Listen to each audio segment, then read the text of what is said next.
Tribuners, satu persatu fakta terkait kasus tewasnya Brigadir Ridal Ali Tommy atau Brigadir RAT mulai terungkap. Kali ini pengusaha sekaligus pemilik rumah mewah yang menjadi TKP Brigadir Ali tewas diduga memberikan kesaksian bohong.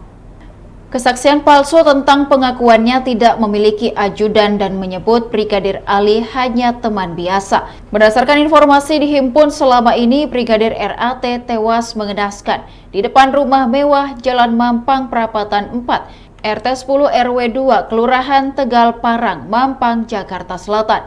Si pemilik rumah mewah itu bernama Indra Pratama. Saat dimintai keterangan soal peristiwa kematian Brigadir RAT, Indra mengaku tidak mengetahui sama sekali.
Demikian Tribun Timur Hot News kali ini, saksikan berita lainnya hanya di kanal YouTube dan Facebook Tribun Timur.